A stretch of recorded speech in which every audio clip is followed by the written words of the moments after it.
সুপ্রিয় দর্শক মণ্ডলী, আপনাদের সবাইকে স্বাগত জানাচ্ছি হবি ক্যাম্পের আজকের এপিসোডে। আমরা এর আগে বিতর্ক নিয়ে নানান কথাবার্তা আপনাদের সাথে বলেছি।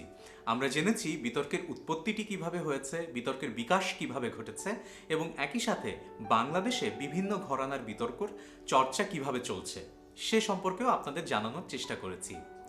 আজকে বিভিন্ন ঘরানার সেই সব বিতর্ক যেগুলো বাংলাদেশে প্রচলিত, সেগুলো থেকে প্রথম যে বিতর্কটি নিয়ে আমরা আলোচনা করব সেটি হচ্ছে সনাতনী বিতর্ক। আর বরাবরের মতো আপনাদের সাথে সনাতনী বিতর্ক নিয়ে আলোচনা করার জন্য রয়েছি আমি জিহাদ আল মেহেদি। তাহলে আর দেরি কেন, চলুন শুরু করা যাক। সনাতনী বিতর্ক বিতর্কের শৈল্পিক ধারার ভেতরে একটি অন্যতম ধারা।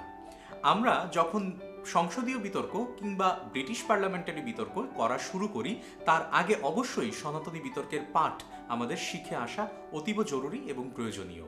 কারণ একজন বিতার্কিক কিংবা যিনি বিতর্ক করছেন না, এই দুজনের যে কেউ যদি বিতর্ক শিখতে চান তাহলে অবশ্যই সনাতনী বিতর্কের প্রথম ধাপটি তাকে পার হয়ে আসতে হবে।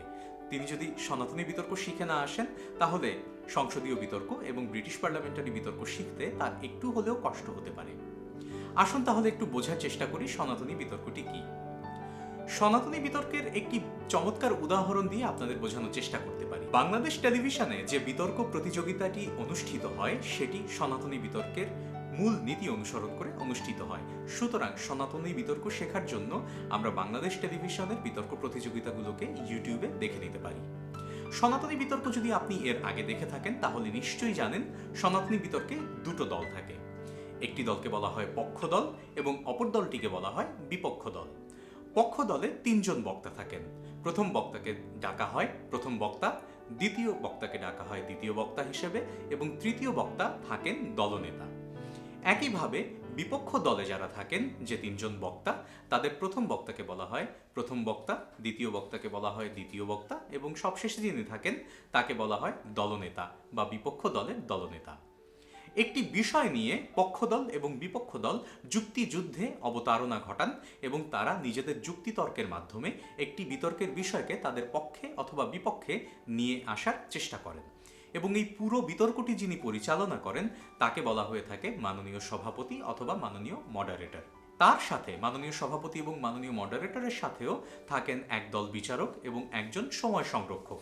সময় সংরক্ষক যিনি থাকেন তার মূল কাজটি হচ্ছে বিতার্কিকদের তার সময়ের সম্পর্কে পরিচিতি দেওয়া বা সময় যখনই যাবে তখনই সেই সময়টি সম্পর্কে জানান দেওয়া। আর মডারেটর মূল বিতর্ক কাজটি পরিচালনা করে থাকেন। বিচারকরা বিতর্কের মূল বিচার কার্যটি পরিচালনা করে থাকেন। এখন আমরা আসি দুই দলের কাজটি কি এবং দুই দলের প্রত্যেকটি বক্তার কি কি কাজ রয়েছে সেই বক্তব্য বিশ্লেষণে। পক্ষ দলের কথায় প্রথমে আসি। পক্ষ দলের প্রথম বক্তা যখন তার বক্তব্য উপস্থাপন করেন তিনি তার বক্তব্যের সপক্ষে একটি যুক্তি প্রদান করেন। তবে সেই যুক্তি প্রদানের আগে তিনি বক্তব্য অথবা বিতর্কের যে বিষয়টি রয়েছে সেই বিষয়ের একটি যথোপযুক্ত সংজ্ঞান প্রদান করেন। আপনারা হয়তো মনে করছেন একটি যেনতেন সংজ্ঞায়ন করলেই সেটি সংজ্ঞায়ন হয়ে যাবে, কিন্তু না, সনাতনী বিতর্কেও সংসদীয় বিতর্কের মতো না হলেও আরও বেশ ভালোভাবে এবং বেশ বিস্তারিতভাবে প্রত্যেকটি বিতর্কের বিষয়ের সংজ্ঞায়নটি করে ফেলতে হয়। বিতর্কের বিষয়ের প্রত্যেকটি শব্দ সম্পর্কে পক্ষদল আজকে কি বোঝাতে চাইছে, ওই শব্দের মানে কি, সেটি নিয়ে পক্ষদলের প্রথম বক্তা আলোচনা করেন। সংজ্ঞায়নের অংশটি শেষ হলো, সম্ভাষণের অংশটির শুরু থেকে সংজ্ঞায়নের অংশ পর্যন্ত দুটো ভাগ গেল। তৃতীয় ভাগে প্রথম বক্তা যে কাজটি করেন সেটি হচ্ছে তিনি তার মূল যুক্তিগুলো আজকে এই সনাতনী বিতর্কের মঞ্চে উত্থাপন করে থাকেন। সনাতনী বিতর্কের মঞ্চে তিনি বলেন যে তার দল এবং তার দলের বক্তাগণ পরবর্তীতে কোন কোন বিষয় নিয়ে মূলত কথা বলবেন এবং এই বিষয়গুলো নিয়েই কিন্তু তার দলের পরবর্তী বক্তারা আলোচনা করে থাকেন।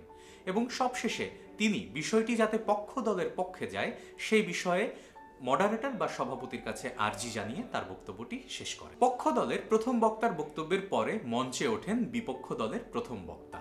বিপক্ষ দলের প্রথম বক্তা যদি পক্ষ দলের কোনো সংজ্ঞায়ন সম্পর্কে কোনো ধরনের আপত্তি থাকে তাহলে সেই আপত্তিটুকু জানান এবং আপত্তিটুকু জানিয়ে তিনি বিপক্ষে তার বক্তব্য সম্প্রসারণ করার চেষ্টা করেন। অর্থাৎ তিনি বিতর্কের বিষয়ের ঠিক কোন কোন জায়গাতে বিরোধিতা করছেন, তার বিরোধিতার পেছনের কারণগুলো কি এবং সেই কারণগুলোর পেছনে মূল যুক্তিগুলো কি, এই সম্পূর্ণ যৌক্তিক ব্যাখ্যাটুকু পুরো সময়টুকু জুড়ে, তার বরাদ্দকৃত পুরো সময়টুকু জুড়ে তিনি দেওয়ার চেষ্টা করেন। এবং সবশেষে তিনি আর্জি জানান যে বিতর্কের বিষয়টি যেন তাদেরই পক্ষে আসে, অর্থাৎ বিপক্ষ যেন জয়যুক্ত হয়। এই কথাটুকু বলে বিপক্ষের দলের প্রথম বক্তা তিনি তার বক্তব্য শেষ করেন। এরপরে আমরা পক্ষ দলের দ্বিতীয় বক্তাকে পাই, যিনি এর পরবর্তীতে বক্তব্য দিতে আসবেন। পক্ষ দলের দ্বিতীয় বক্তার বক্তব্য দেওয়াটা খুব গুরুত্বপূর্ণ, কারণ পক্ষ দলের দ্বিতীয় বক্তার প্রথম কাজটি হচ্ছে বিপক্ষ দলের প্রথম বক্তা যিনি তার আগে বক্তব্য দিয়েছেন তার যুক্তিগুলোকে খণ্ডন করা। তার যুক্তিগুলোকে নিজস্ব যুক্তি দিয়ে খণ্ডন করার পর পক্ষ দলের দ্বিতীয় বক্তা মূল যুক্তিগুলোকে বিস্তৃত করেন। তার দলের মূল যুক্তিগুলোকে তিনি উদাহরণের মাধ্যমে আরো সতেজ এবং সবল করার চেষ্টা করেন। বিভিন্ন উদাহরণ এবং যুক্তির সংমিশ্রণে দ্বিতীয় বক্তা, পক্ষ দলের দ্বিতীয় বক্তা যখন তার বক্তব্য উপস্থাপন করেন এবং আর্জি জানান, তখন বিচারকরা এবং মডারেটররা সেই বক্তব্যগুলোকে যাচাই বাছাই এবং প্রক্রিয়া করার পর তারা তাদের বিচার কার্যটি পরিচালনা করেন। পক্ষ দলের দ্বিতীয় বক্তা যখন তার বক্তব্য শেষ করলেন, তার পরবর্তীতেই বিপক্ষ দলের দ্বিতীয় বক্তা মঞ্চে আসবেন এবং বিপক্ষ দলের দ্বিতীয় বক্তা এসে তার কাজটিও কিন্তু গুরুত্বপূর্ণ।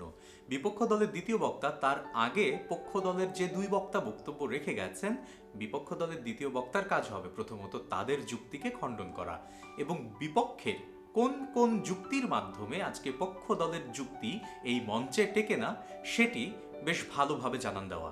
এই জানান দেওয়ার পেছনেও কিন্তু অবশ্যই তাকে প্রচুর উদাহরণ, তথ্য, তত্ত্ব এবং উপাত্ত প্রয়োগ করতে হবে এবং তারপরে তিনি তার বক্তব্যটি শেষ করবেন। সব শেষে যখন তার বক্তব্যের পরে দুই দলনেতা বাকি থাকবে, তখন প্রথমেই মঞ্চে আসবেন পক্ষ দলের দলনেতা। পক্ষ দলের দলনেতা এসে পুরো ব্যাপারটির একটি সার্বিক সমন্বয় সাধন করবেন। এই সার্বিক সমন্বয় সাধনটি তিনি বক্তব্যের শুরুতেও করতে পারেন, শেষেও করতে পারেন। সুবিধা মতো সময় এই সার্বিক সমন্বয় সাধনটি তারা করতে পারেন। তবে সার্বিক সমন্বয়টি তিনি যখনই করুন না কেন, তাকে কিন্তু অবশ্যই দুই দলের ভেতরে ভারসাম্য স্থাপনের কাজটি করতে হবে।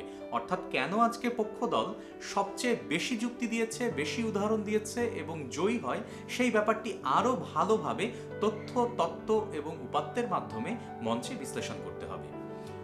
সবশেষ বক্তা হচ্ছে বিপক্ষের দলনেতা। বিপক্ষের দলনেতা এসে যখন তার বক্তব্য স্থাপন করবেন, তিনিও পক্ষ দলের দলনেতার মতোই একই কাজ করবেন এবং তিনি শুধুমাত্র এই কাজটি করবেন বিপক্ষ দল কেন আজকে জয়ী হয় সেটি ব্যাখ্যা বিশ্লেষণের জন্য। একটি সার্বিক সমন্বয় সাধন আমরা বিপক্ষ দলের দলনেতার কাছ থেকেও আশা করে থাকি এবং তিনি সেটি এই বিতর্কের মঞ্চে করবেন। দুই দলের গঠনমূলক পর্ব 3-5-15, 3-5-15 এই 30 মিনিটে শেষ হয়ে যায়। অর্থাৎ পক্ষ দল সময় পায় 15 মিনিট, বিপক্ষ দল সময় পায় 15 মিনিট। এরপর বাকি থাকে যুক্তি খণ্ডনের পালা। যুক্তি খণ্ডনে প্রথমেই মঞ্চে আসেন পক্ষ দলের দলনেতা। পক্ষ দলের দলনেতা যখন মঞ্চে আসেন, তিনি যুক্তি খণ্ডনের জন্য সময় পান 2 মিনিট। ক্ষেত্র বিশেষে তাকে 3 মিনিট সময়ও দেয়া যেতে পারে বা দেয়া হয় বিভিন্ন জায়গায়, তবে সাধারণত আমরা 2 মিনিট সময় বরাদ্দ রাখি। পক্ষ দলের দলনেতা এসে যখন যুক্তি খণ্ডন করবেন, তখন কিন্তু তিনি নতুন কোনো যুক্তির অবতারণা করবেন না। তিনি সাধারণত প্রতিপক্ষের দেওয়া যুক্তিগুলোকেই পুনরায় নতুন কোনো যুক্তি বেঁচে থাকলে সেগুলোকে ধরে ধরে খণ্ডন করবেন এবং ব্যাখ্যা বিশ্লেষণ করবেন যে কোন যুক্তিটি আসলে ধোপে টেকে এবং কোন যুক্তিটি আসলে ধোপে টেকে না। বিপক্ষ দলের দলনেতার যুক্তি খণ্ডনের পালা এবার। বিপক্ষ দলের দলনেতা যুক্তি খণ্ডনের জন্য মঞ্চে আসবেন এবং তিনিও পক্ষ দলের দলনেতার মতো একই ধরনের কাজ করবেন। সনাতনী বিতর্কের সাধারণত এই মডেলটি বহুল প্রচলিত, বহুল ব্যবহৃত এবং সবচেয়ে সহজ মডেল। এই মডেলের মাধ্যমে একজন যখন বিতর্ক করা শুরু করেন, ধীরে ধীরে তার বিতর্কের হাতে খড়িটি শুরু হয়। কিছু কিছু ব্যাপার আমাদের মনে রাখা প্রয়োজন। সংসদীয় বিতর্কের মতো সনাতনী বিতর্কে কিন্তু কোনো পয়েন্টস ওঠে না বা কোনো পয়েন্টস নেই।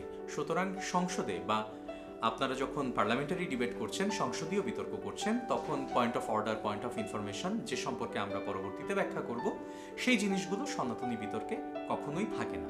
সুতরাং আপনি প্রতিপক্ষকে কিন্তু প্রশ্ন করতে পারবেন না। প্রশ্ন কখন করতে পারবেন? প্রশ্ন তখন করতে পারবেন যখন শুধুমাত্র আপনাকে মঞ্চে উঠে আপনার বক্তব্যটুকু দেওয়ার সুযোগ করে দেওয়া হয়। এছাড়া সনাতনী বিতর্কের যে জাজমেন্ট শিট রয়েছে বা নম্বরপত্র রয়েছে, সেই নম্বরপত্রে বেশ কিছু বিষয় আমাদের খেয়াল রাখা উচিত।